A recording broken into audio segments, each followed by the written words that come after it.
নমস্কার, সনাতন ধর্মকথা চ্যানেলে আপনাদের সবাইকে স্বাগত।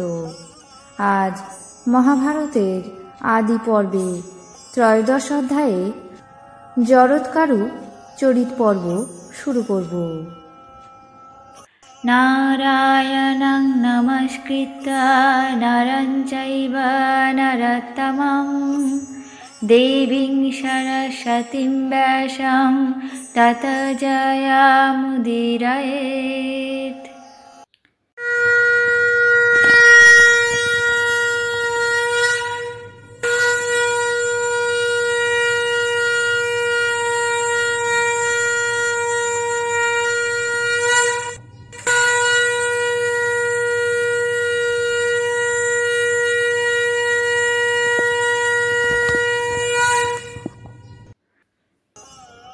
সৌনক বললেন, হে সৌতে, মহারাজ জন্মেঞ্জয় কি জন্য সর্পযজ্ঞ করে সর্পদেরকে ধ্বংস করেছিলেন এবং কি কারণেই বা সেই তপস্বী আস্তিক মুনি প্রদীপ্ত হুতাসন থেকে সকল সর্পদের রক্ষা করেছিলেন তা সবিশেষ বর্ণনা করো। যে রাজা সর্পযজ্ঞের অনুষ্ঠান করেছিলেন তিনি কার পুত্র এবং সেই দ্বিজবর আস্তিক মুনি বা কার পুত্র তা বর্ণনা করো। উগ্রশ্রবা বললেন, হে মুনিবর, আমি আপনার কাছে অতি বিস্তীর্ণ আস্তিক উপাখ্যান আনুপূর্বিক বর্ণনা করছি, শ্রবণ করুন।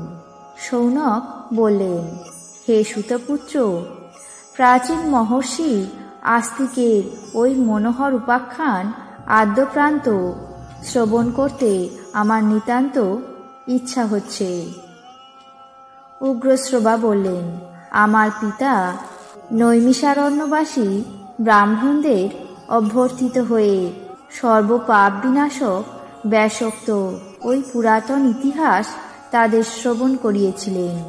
আমিও তাদের সামনে তাই শ্রবণ করেছিলাম এবং অবিকল সেইরূপ বর্ণনা করছি, শ্রবণ করুন। তপোধন আস্তিকের পিতা জরৎকারু মুনি সাক্ষাৎ প্রজাপতি সদৃশ্য ব্রহ্মচারী, ঊর্ধ্বরেতা এবং পরম ধার্মিক ছিলেন।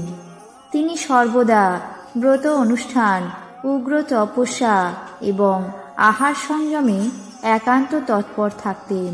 সেই তপবল সম্পন্ন মহাত্মা সর্বদা তীর্থ পর্যটন এবং তীর্থে অবগাহন করে ধরামণ্ডল পরিভ্রমণ করতেন এবং যে স্থানে সন্ধ্যাকাল উপস্থিত হতো সেই স্থানে অবস্থান করতেন। এইভাবে বহুকাল আহার নিদ্রা পরিত্যাগ করে এবং পর্যটন করে তিনি শীর্ণ কলেবর হয়ে যাচ্ছিলেন। তবুও কেবলমাত্র বায়ু ভক্ষণ করে কঠোর ব্রতের অনুষ্ঠান করতেন। একদিন জরৎকারু মুনি ভ্রমণ করতে করতে কোনো এক স্থানে এসে উপস্থিত হয়ে দেখলেন কিছু ব্যক্তি ঊর্ধ্বপাদ এবং অধমস্তক হয়ে মহাগর্তে লম্বমান হয়ে রয়েছেন। সেই দেখে তিনি কৃপাপরবশ হয়ে তাদেরকে জিজ্ঞাসা করলেন, আপনারা কারা?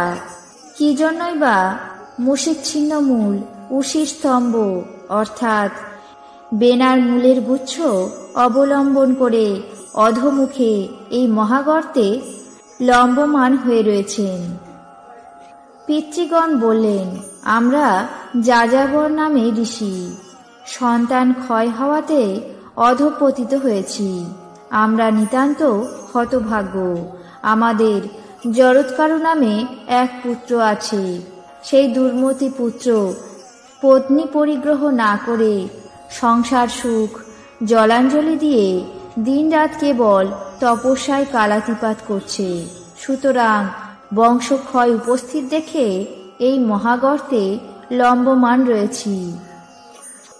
আমাদের বংশধর জরৎকারু থাকতেও আমরা অনাথ ও দুষ্কৃতীর মতো রয়েছি। কিন্তু তুমি কে?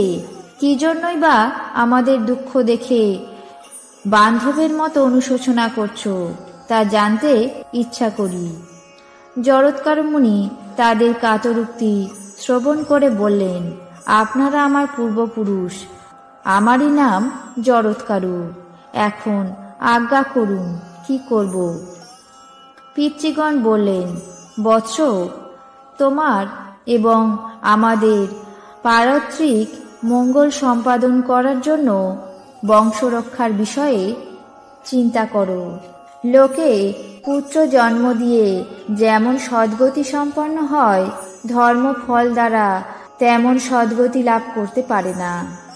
অতএব হে পুত্র, আমাদের নির্দেশ অনুসারে তুমি বিবাহ করো এবং সন্তানের জন্ম দাও, তাহলেই আমাদের পরম হিত সাধন হবে। জরৎকার মুনি বললেন, আমি সম্ভোগের জন্য বিবাহ করতে পারবো না এবং জীবিকার জন্য ধন উপার্জন করতে পারবো না। কেবল আপনাদের মঙ্গলের জন্য বিবাহ করতে সম্মত হলাম। কিন্তু সেই বিষয়ে আমার এক প্রতিজ্ঞা রইল, এই যে যদি কন্যা আমার স্বনাম্নী হয় এবং তার বন্ধু বান্ধবগণ স্বেচ্ছায় আমাকে সেই কন্যা ভিক্ষাস্বরূপ সম্প্রদান করে, তাহলেই আমি তাকে যথাবিধি বিবাহ করতে পারি। কিন্তু অত্যন্ত দরিদ্রকে কন্যা সম্প্রদান করতে কেউই সম্মত হবে না। হে পিতামহ, আমি এই নিয়মে দ্বার পরিগ্রহ করতে যত্নবান হব। অন্যথায় এই বিষয়ে আমি কোনো কিছুই করতে পারবো না। এইরূপে যদি কোনো কন্যা আমাকে বিবাহ করে সন্তান দিতে পারে, তাহলে আপনারা উদ্ধার হতে পারেন এবং অক্ষয় স্বর্গ লাভ করে পরম সুখে দিন যাপন করতে পারবেন। আজ মহাভারতের আদি পর্বের ত্রয়োদশ অধ্যায়ে জরৎকারু চরিত পর্ব এখানেই শেষ করছি। আপনাদের কেমন লাগছে তা অবশ্যই কমেন্ট বক্সে জানাবেন। চ্যানেলটিকে সাবস্ক্রাইব করবেন, লাইক করবেন, শেয়ার করবেন। ধন্যবাদ।